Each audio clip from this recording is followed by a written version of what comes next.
حضرت شیخ عبد الرزاق رحمۃ اللہ تعالیٰ علیہ حضرت شیخ عبد القادر جیلانی رحمۃ اللہ تعالیٰ علیہ کے صاحبزادے ہیں۔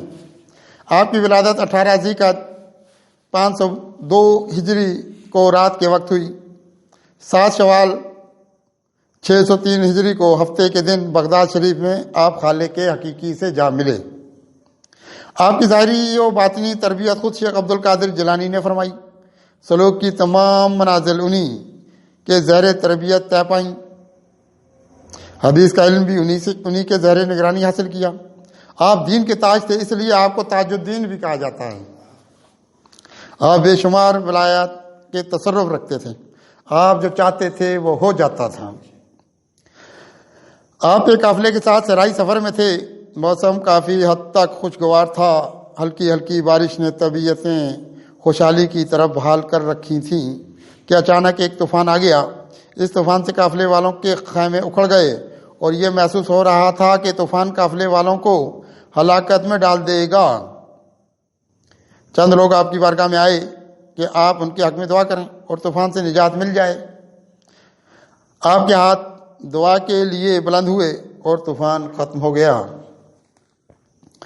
مسلمانوں کا حلیہ اختیار کر کے ایک مجوسی آپ کی بارگاہ میں حاضر ہوا۔ آپ نے اس سے فرمایا کہ کیسے آنا ہوا؟ اس نے کہا کہ میں دین کے چند مسائل سمجھنا چاہتا ہوں۔ آپ نے فرمایا کہ وہ مسائل بیان کرو۔ اس نے پہلا مسئلہ بیان کیا، آپ نے اس کا جواب اس کے مذہب کے مطابق دیا، پھر دوسرا مسئلہ اور پھر تیسرا مسئلہ۔ آپ نے اسی کے مذاہب کے متعلق ان سب کے جواب دیے۔ وہ کہنے لگا کہ آپ نے ان مسائل کے حل مجوسی مذہب کے مطابق بتائے ہیں، حالانکہ میں نے اسلام کے مطابق معلوم کیے۔ آپ نے فرمایا کہ تم بڑے نادان آدمی ہو، اب بھی ہماری اصل حقیقت کی طرف نہیں آئے۔ جب تم مجوسی ہو تو جواب بھی اس کے مطابق ہی دیا گیا۔ کہنے لگا کہ حضرت آپ کو کیسے معلوم ہوا کہ میں مجوسی ہوں؟ آپ نے فرمایا جو مسلمان ہوتا ہے اس کی بصیرت اور ہوتی ہے، اور اس بصیرت سے وہ جان لیتا ہے۔ وہ آپ کی یہ بات سن کر چونکا اور پھر آپ کے قدموں میں گر گیا اور آپ کے دست ولایت پر اسلام قبول کر لیا۔ ایک شخص جو بہت مالدار تھا اور تجارت کرتا تھا، آپ کی بارگاہ میں 1000 سونے کے سکے پیش کیے۔ آپ نے فرمایا کہ مجھے ان کی حاجت نہیں، انہیں واپس لے جاؤ۔ لیکن وہ مسلسل اصرار کر رہا تھا کہ یہ سونے کے سکے آپ رکھ لیں۔ آپ نے فرمایا کہ یہ لینا ہمارے لیے اس لیے جائز نہیں کہ یہ غریبوں سے چھینے ہوئے ہیں۔ اس شخص نے کہا حضرت یہ میں نے کسی سے نہیں چھینے۔ آپ نے فرمایا کہ جو بات ہم نے کہی ہے وہ تمہاری سمجھ میں نہیں آئی۔ تم نے اشیاء اتنے مہنگے داموں غریبوں میں فروخت کی ہیں، خدا کی پناہ ان غریبوں نے مجبور ہو کر خریدیں۔ نفع لینے کی ایک حد ہوتی ہے، تم تو تمام حدوں کو پھلانگ گئے۔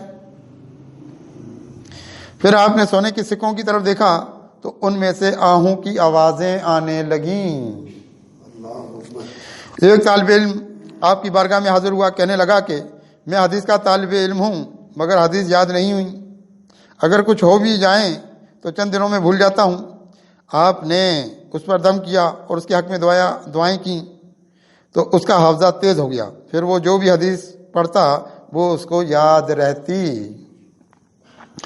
ایک شخص معلق مرض میں مبتلا ہو گیا، آپ کے پاس لایا گیا۔ آپ نے فرمایا کہ جو عشاء کے بعد ذکر کی محفل ہوتی ہے اس میں جا کر ذکر کرے، اللہ نے چاہا تو اس کا یہ مرض جاتا رہے گا۔